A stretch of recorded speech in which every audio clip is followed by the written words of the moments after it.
Welcome back to Just One Question. I'm Nick Morgan, and I'm really thrilled to have the person of the hour here with me, Bree Groff. Bree is a great speaker. Back when we could speak to live audiences, she's probably doing that virtually now. I don't know. We might find out. She's a change and transformation expert. So, hello, what do we need right now? We need change and transformation experts. She's a principal at SYPartners, which is a transformation consultancy, and it helps leaders design the futures of their organizations. So welcome, Bree, and let's start just by checking in. Just tell me how you're doing. Everybody wants to know these days. There's still a lot of sheltering in place going on, so how's it looking for you? It's an adventure, just like it is for everyone else. So I am in a tiny apartment in Manhattan. I can give you a view out my window there, so I just keep tabs on the city, but we actually really don't leave the apartment, which means that at any given moment, I'm okay. I'm so happy to be talking with you on a daily basis. We are here with my 5-year-old daughter that may make a cameo. We are trying to make sure that she has something to do all day. My husband and I have full-time jobs. It's a lot of chaos, and I think the only thing to do is just to move forward one step at a time. So there's a lot of stoicism I'm embracing recently. Excellent. Well, thanks for that, and let's proceed immediately to the just one question, so that you can get back to whatever Exhibit A. Yeah, whatever passes. Hey there, whatever passes for real life. So we're of course gradually here in the U.S. starting to go back to work now, or all 50 states are open for business in one form or another, most of them only a tiny bit. But all of that raises the question of 6 months from now or a year from now, sometime in the future, in the near future, what do you think life's going to look like? What's to use a horrible phrase that will soon be overworked, what is the new normal? So questions about public health aside, that is not my area of expertise. Mm-hmm.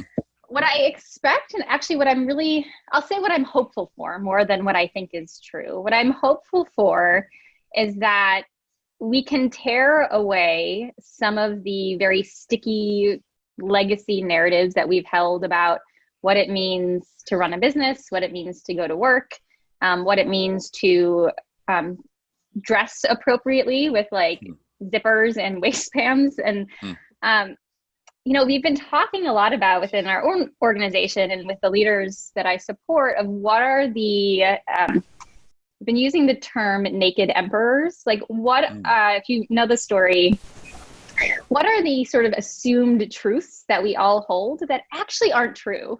That this pandemic is like that small boy that says, oh, you're naked. And similarly, what are those things that they're just not as true as we always thought they were, such as we have to work in a workplace, or you need to live near where you work, or children in the background of your Zoom meetings is highly unprofessional, and you should definitely try to find something else for them to do. And even things like my husband ran out to the pharmacy yesterday and he put on jeans and he said, what are these things? These are horribly uncomfortable. And why in society do we all think of jeans as this comfort leisure wear?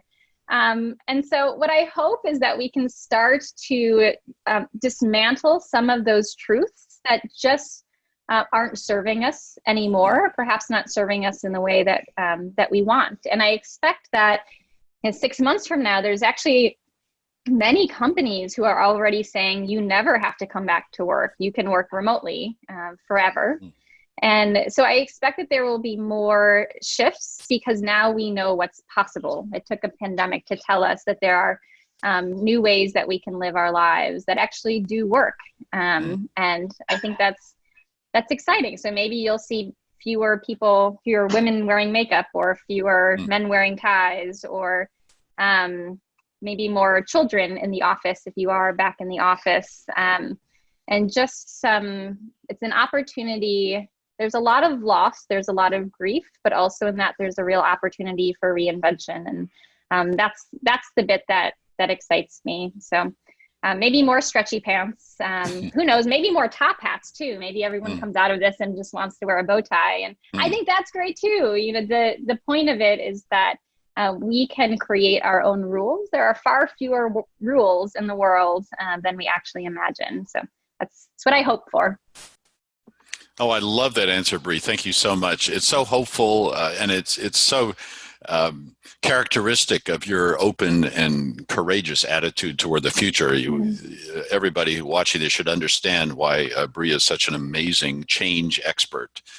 So I really appreciate those comments. Thanks for joining us, and do go rescue your daughter from the kitchen there, because she may need help making her souffle for lunch. I know. I will. Thank you so much, Nick. It's been such fun.